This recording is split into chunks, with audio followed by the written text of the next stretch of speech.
Good afternoon, folks. God bless you.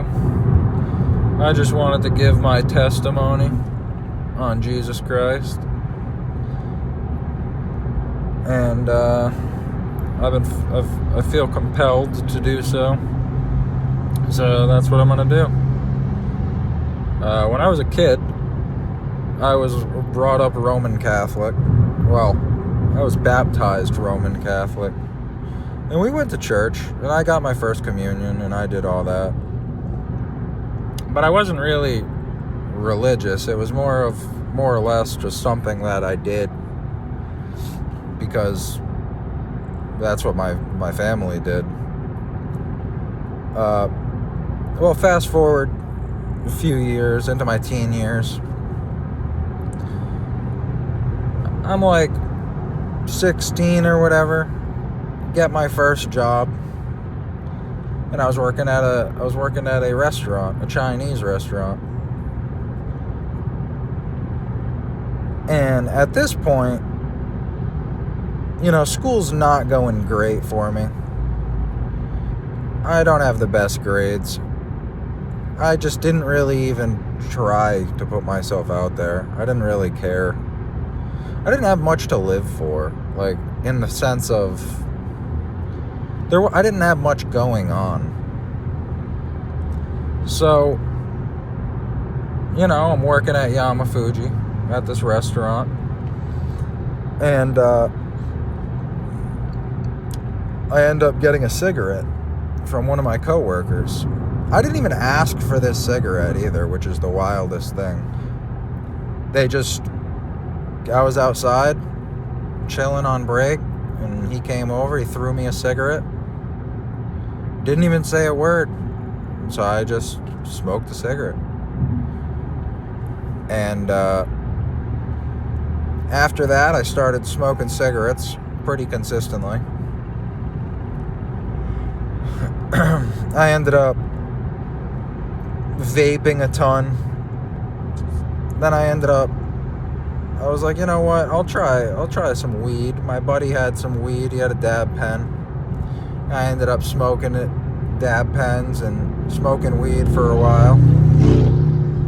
For a long time. I smoked a lot of weed.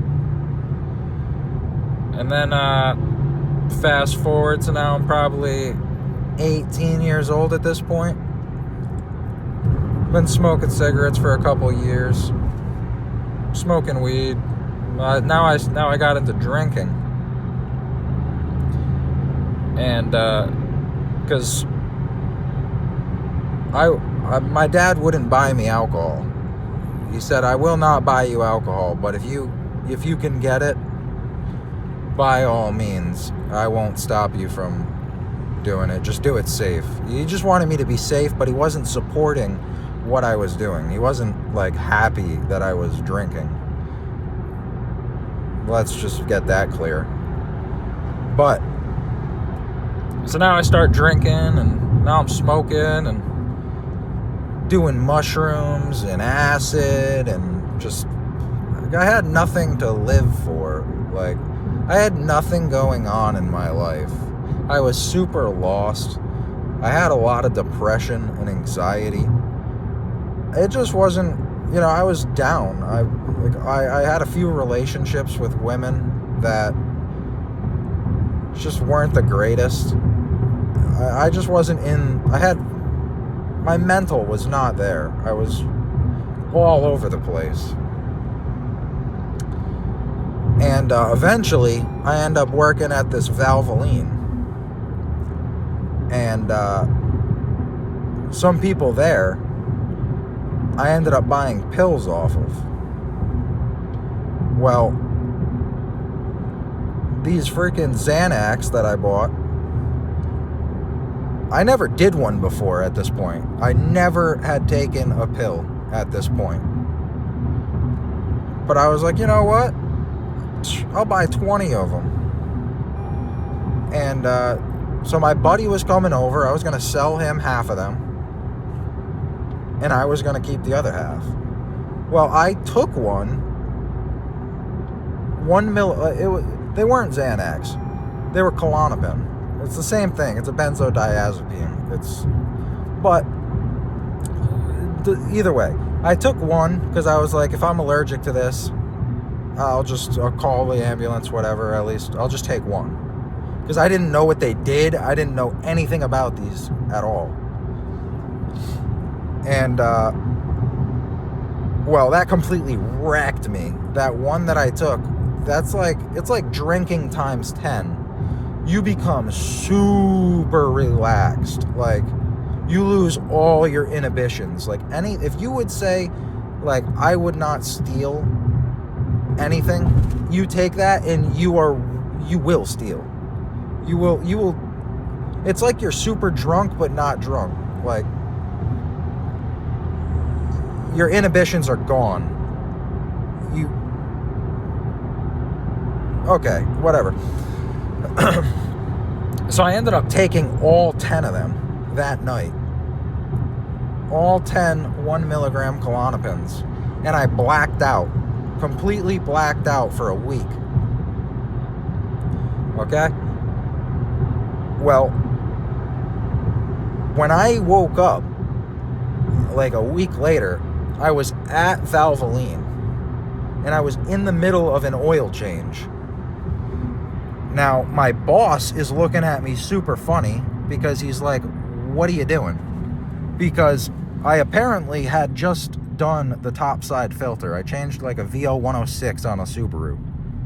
The top side filter. Now I'm under the car trying to drain the oil, but I completely forgot that I did the filter. So I'm freaking out. Can't find this filter. I'm losing my mind. And my boss pulls me aside. He knew I was on drugs. He was like, dude, what the hell are you doing? So he sends me home. But I was so not in the right space that when I left there, I jumped on my moped. I went straight to Walmart because at this point, I feel like I had lost total control. Like, a week has gone by. I don't remember anything. I thought I just got fired from my job. So I go down to Walmart and I buy a helium tank because I was going to asphyxiate myself. Helium is about the same density as oxygen. If you were to just breathe helium, you would suffocate and die because it replaces the oxygen in your body, but you still feel like you're breathing because of the density of the helium. So I went home with this helium tank. I grabbed a gas line and a trash bag, and I walked like 2 miles into the woods, and I was going to kill myself. And when I was out there, I took a video and basically just said my last words. And right after I made that video, my mom actually called me. And I told her I was totally fine, that I would see her soon, and absolutely just disregarded basically everything. And then I tied the trash bag over my head and I tried to kill myself. And then God spoke to me. And he told me to take it off. He told me to take the trash bag off of my head and go see my buddy Dennis. So I did, and my buddy Dennis, he called my mom, and I went to the hospital. And I got out of the hospital, and at this point I didn't realize God spoke to me. I was so high on drugs. I was so high, and it's a miracle. It's a miracle of God that I got out of there. And I went to the hospital, and nothing really changed at that point. Like, I didn't really have like a significant change in my life. Like, yeah, I overdosed, and at that point I had overdosed a couple times, but that was the worst one. That one was bad. And So I got out of the hospital. I was there for 2 weeks in a psych ward. This is about October of 2019. So November passes. I was out for 1 month, and I was working at Stop and Shop. I was doing Peapod, and I ended up going to my doctor, and I said when I got released from the hospital, they never gave me anxiety meds, so he prescribed me more Xanax, and it was 61 milligrams. And in 4 days, I took 56 of them. I overdosed wicked bad. And I had a seizure. I almost died. And I went to the hospital again for 2 more weeks. The day I got out of the hospital was December 19th of 2019. 5 days before Christmas. 6 days before Christmas. And when I was in the hospital, right after I had that seizure, I went up to the lady at the desk, and I had them bring me my Bible, because my mom brought me my Bible. So I just started reading the Bible in the hospital. And I gave my life to Jesus. And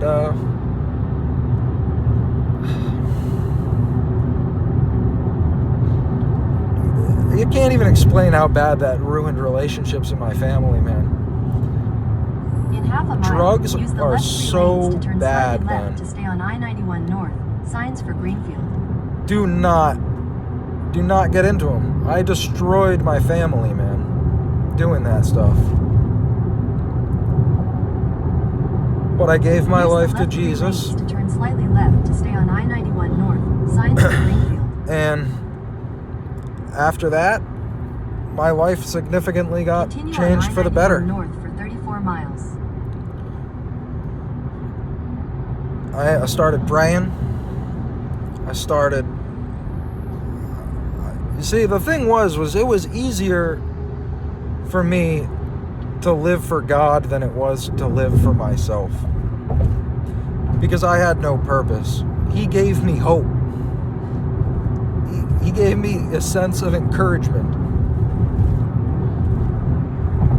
Something to live for, man.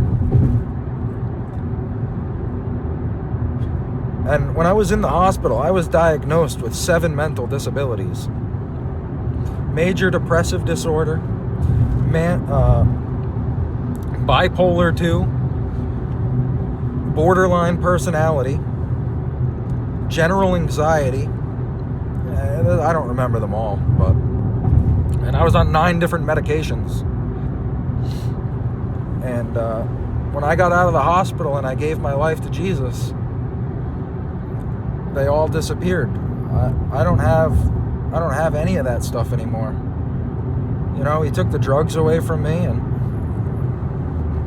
the thing was is at that point I wasn't like totally new person. I still drank, I still smoked weed, and I still smoked cigarettes.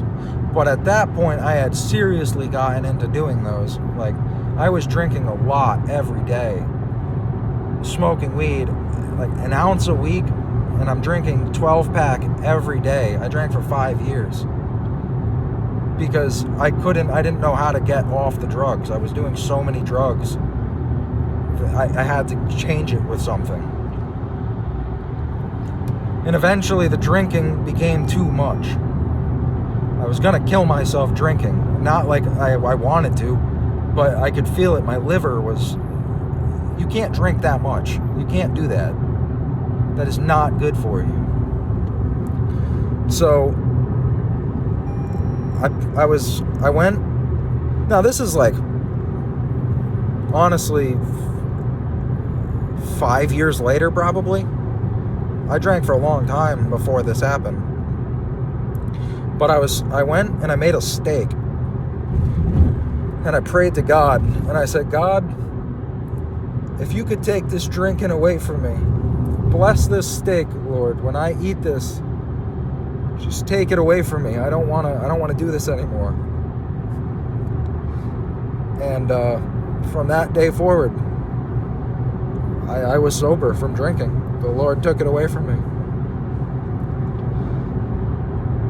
And the cigarettes, I just kind of gave up.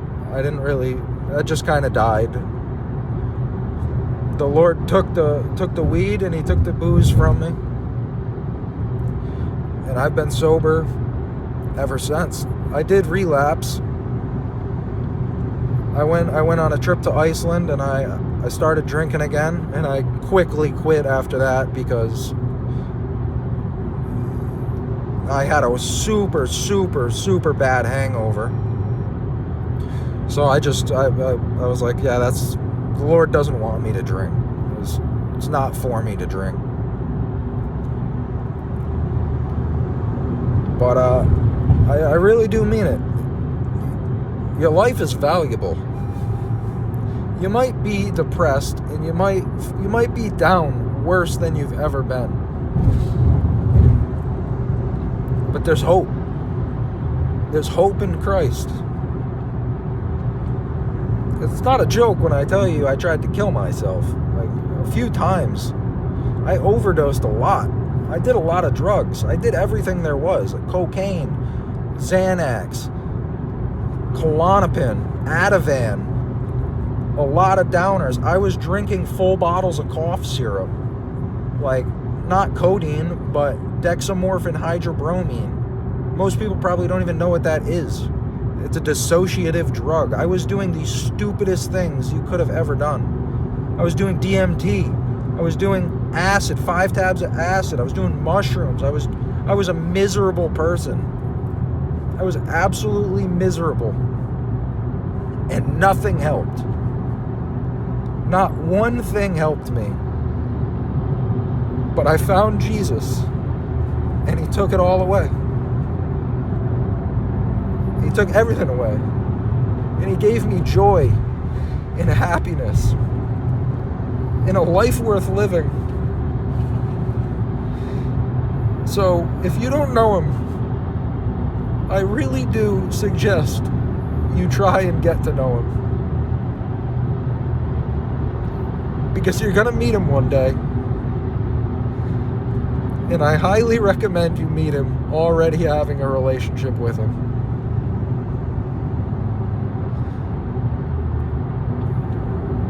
He gave you life. He cares about you more than you know. I shouldn't even be alive. And I feel like this is the reason he kept me alive.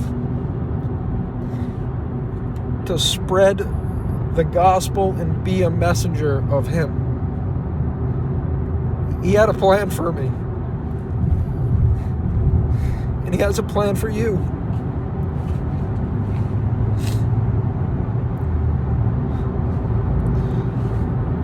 So I really do hope you find him. He's not hard to find. He's not lost. We're lost. God bless you.